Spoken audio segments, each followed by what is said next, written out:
বিশ্বের সবচেয়ে দূষিত দেশগুলোর মধ্যে অন্যতম বাংলাদেশ। দেশটির রাজধানী ঢাকা ধারাবাহিকভাবে শীর্ষ 5টি দূষিত শহরের একটি। ওয়ার্ল্ড ব্যাংকের এক সাম্প্রতিক প্রতিবেদনে বলা হয়েছে, বিষাক্ত বায়ুর কারণে প্রতি বছর দেশটিতে 80,000 মানুষের অকাল মৃত্যু হয়।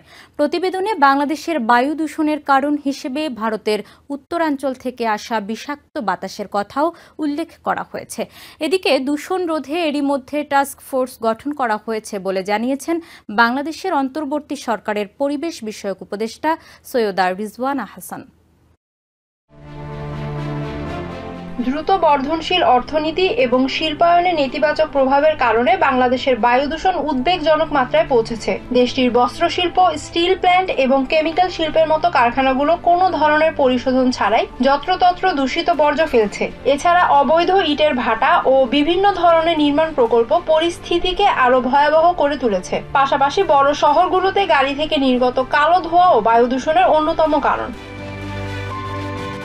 বায়ু দূষণের ক্ষতিকর প্রভাব পড়ছে দেশটির সাধারণ মানুষের উপর। ভয়াবহ দূষণে স্বাস্থ্যজনিত বিভিন্ন রোগে আক্রান্ত হচ্ছে বাংলাদেশের বাসিন্দারা। ওয়ার্ল্ড ব্যাংকের একটি প্রতিবেদনে বলা হয়েছে, বায়ু দূষণের কারণে বাংলাদেশের জিডিপির প্রায় 4% ক্ষতিগ্রস্ত হয়। এছাড়া প্রতি বছর বায়ু দূষণের কারণে অকালে মারা যায় দেশটির 80,000 মানুষ। বাংলাদেশের 30% শহরের বায়ু দূষণের জন্য ভারতের উত্তরাঞ্চল থেকে আসা বাতাসকেও দায়ী করা হয়েছে প্রতিবেদনে, যা পরিবেশকে বিপজ্জনক অবস্থায় নিয়ে গেছে।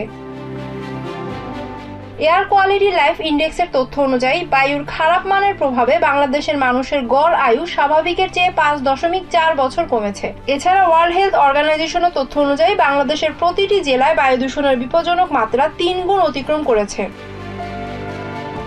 বাংলাদেশের অকাল মৃত্যু বৃদ্ধির অন্যতম কারণ হিসেবে বায়ু দূষণকে দায়ী করছেন দেশটির স্বাস্থ্য বিশেষজ্ঞরা। পরিবেশ দূষণ রোধে এরই মধ্যে টাস্ক ফোর্স গঠন করা হয়েছে বলে জানিয়েছেন বাংলাদেশের অন্তর্বর্তী সরকারের পরিবেশ বিষয়ক উপদেষ্টা সৈয়দা রিজওয়ানা হাসান। পরিবেশের এমন মারাত্মক বিপর্যয়ের কারণ হিসেবে অপরিকল্পিত নগরায়ন, অব্যবস্থাপনা এবং সরকারের বিভিন্ন প্রশাসনের নজরদারির অভাবকে দায়ী করেছেন বিশেষজ্ঞরা।